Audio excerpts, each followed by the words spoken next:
What up guys, I am Sa Ra Garvey and welcome back to my channel. Now, this is a story that I feel like is going to affect us all at some point if you have children.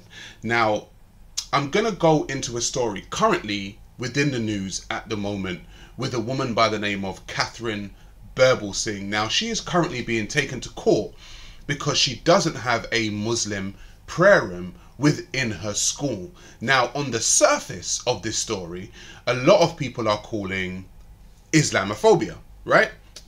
Because on the surface, what it looks like is that you are discriminating against a bunch of people based on their religion. Now, when we get deeper into the story, what we're going to realize is that she's actually not. And the story goes a little bit deeper than you guys know.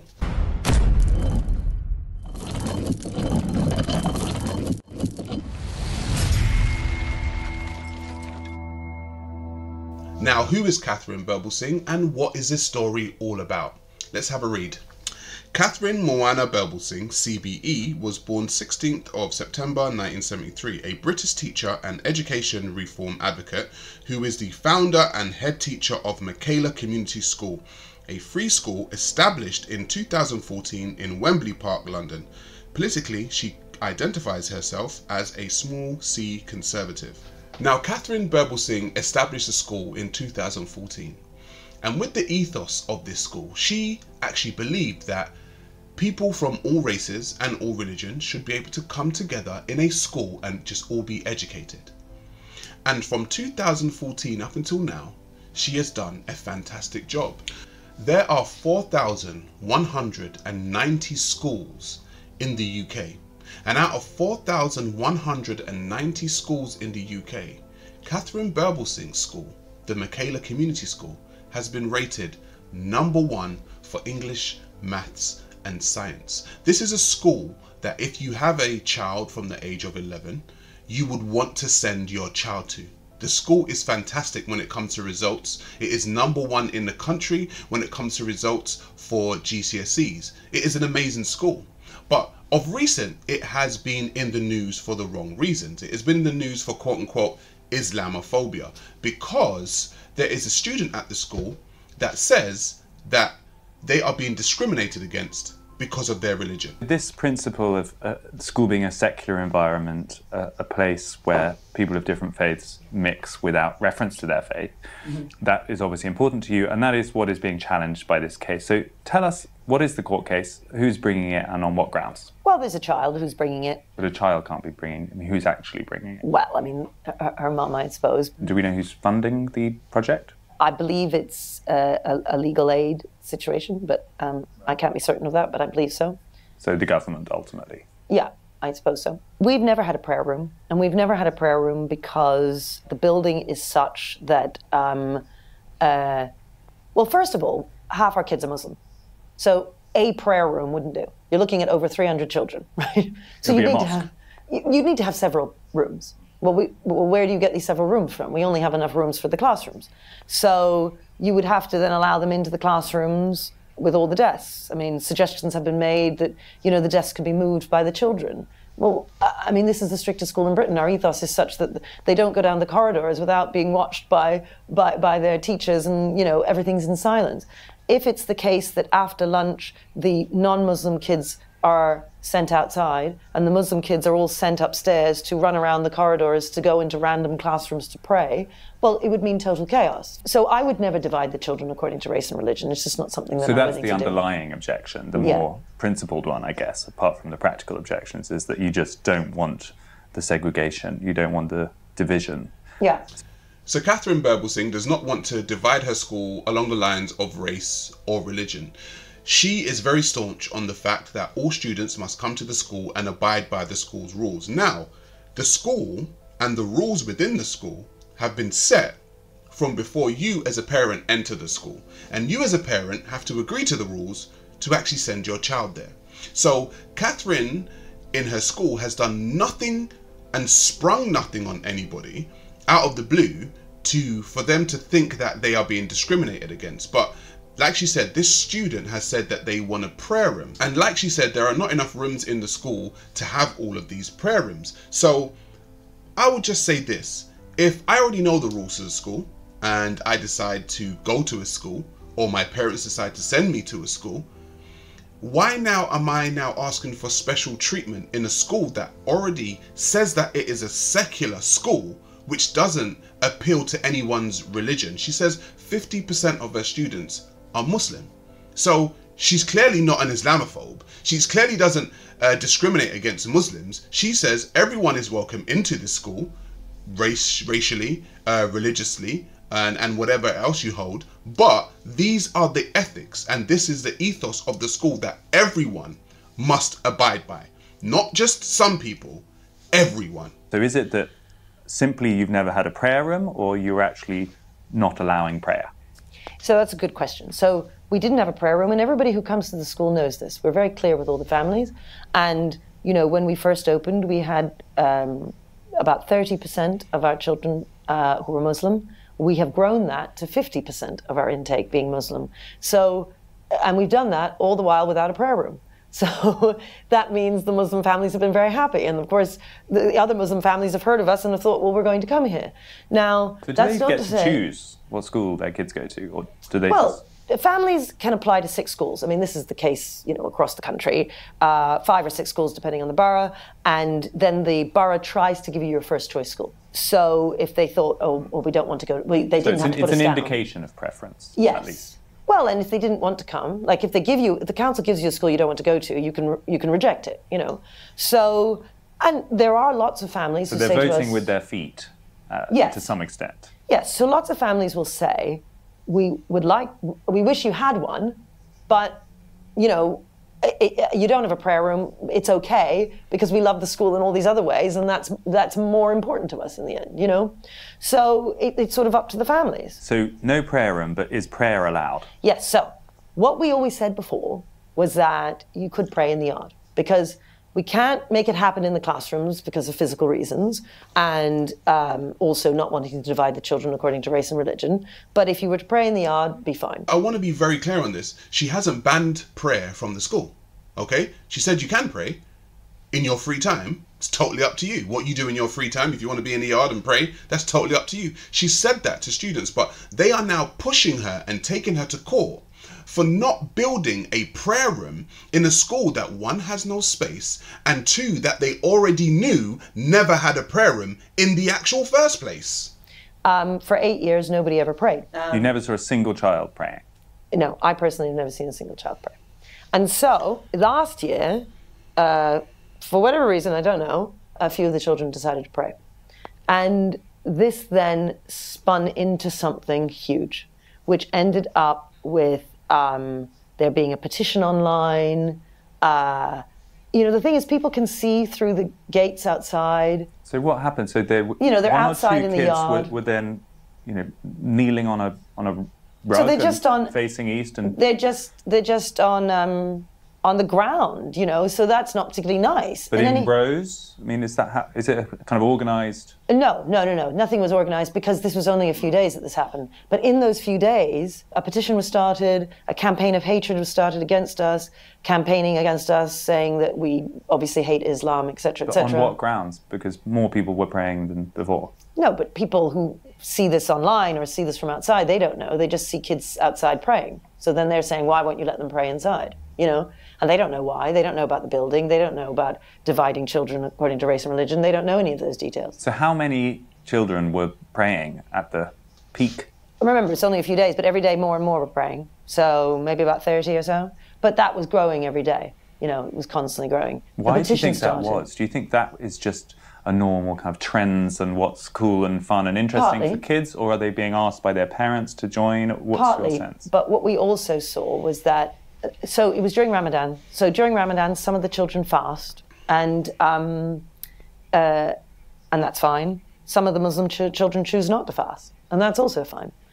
Some of the children are weaker or smaller, or a girl is on her period, or any number of reasons they decide that they're not going to fast.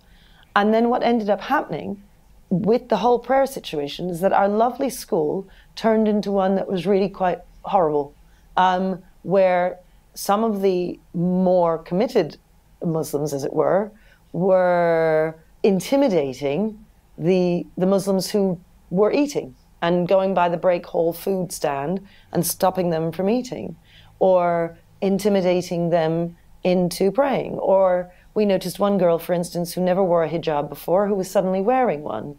So the place became, the culture of the place changed very quickly, within days, from being this lovely, happy place into one which was quite aggressive and intimidating, and where Muslim children were being intimidated into doing things they didn't necessarily want to do. This is a clear case of cultish behavior, okay? You are now intimidating and bullying other students into getting down or laying down. You are currently shaming other students in her school, which is a secular school, which you don't have to do anything that you don't want to do. You just have to follow the rules and regulations of the school. You are now intimidating them into doing things your way.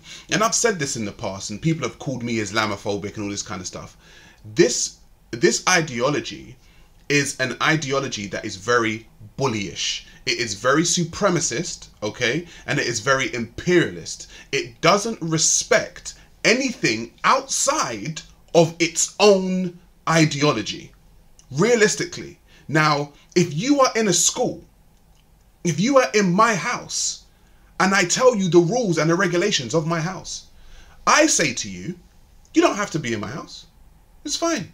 But if you want to come in, you're totally invited into my house. However, you have to take your shoes off.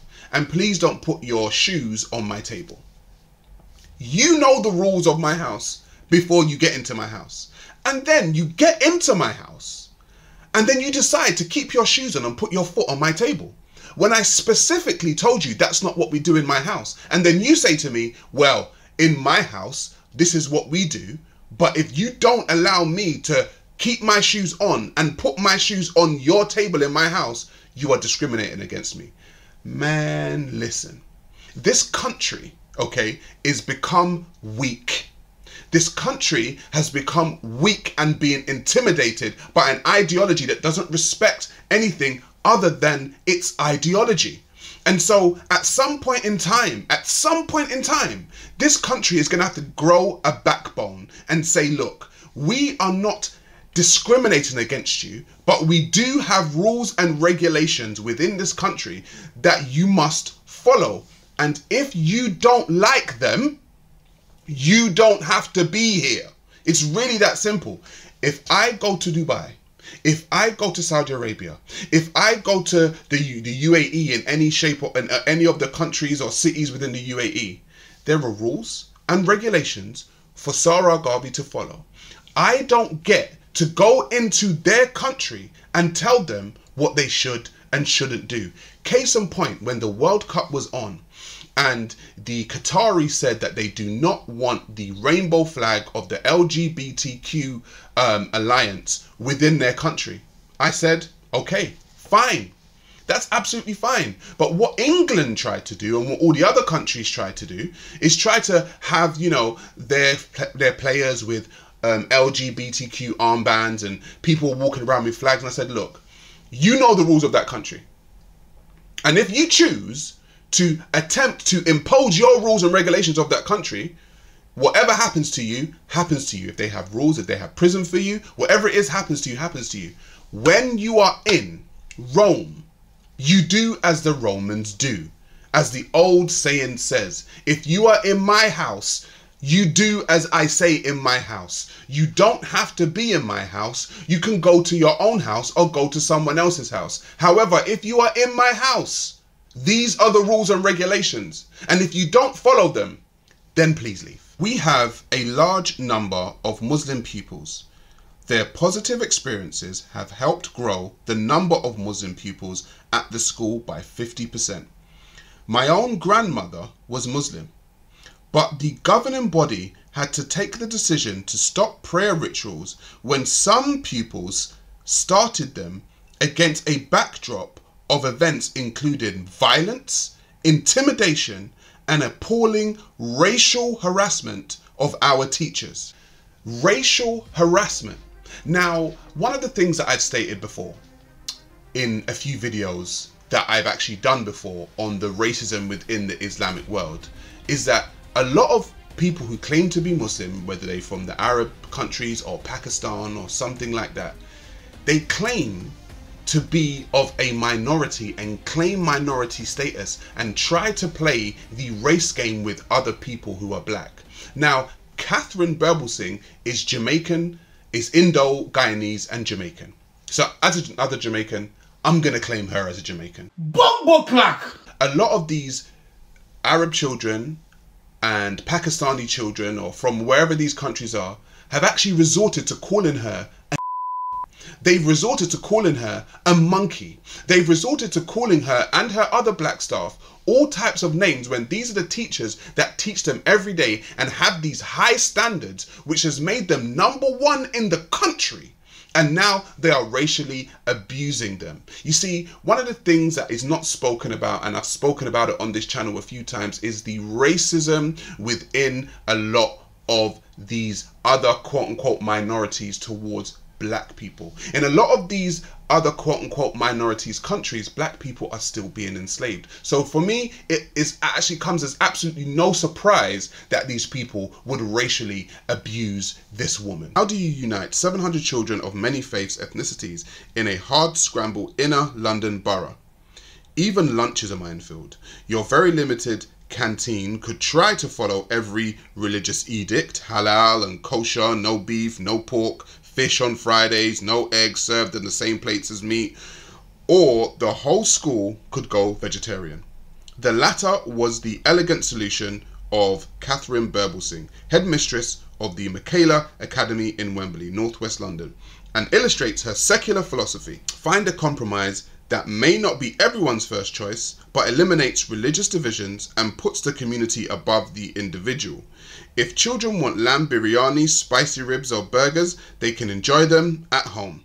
But at school, they will all break bread as one. Even religion at the school gates has contributed to Michaela's phenomenal results. Since it enshrines the absolute sovereignty of school rules, this in a turn has kept at bay the gangs, violence and racial divisions that blight many poorer communities. So it is astonishing that an Ofsted outstanding state school, which sends 82% of pupils to Russell Group universities, is being taken to the High Court on religious grounds by a pupil funded by the taxpayer.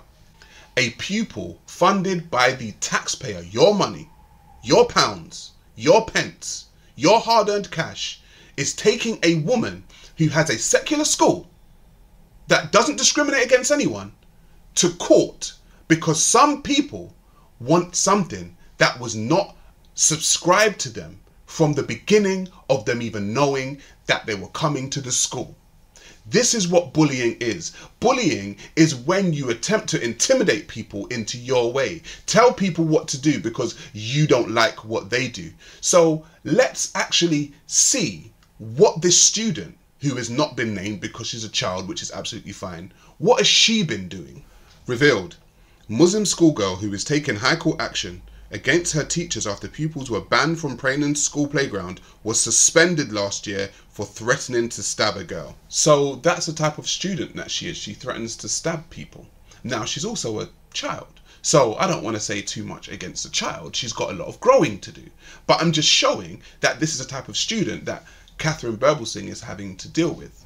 The court heard the school was targeted by threats of violence, abuse and false allegations of Islamophobia. Police were called to respond to claims of bombs being placed at the school, prompting it to hire a security guard and close 2 days early at the end of term. So we now have bomb threats at a school where there are going to be children there, okay?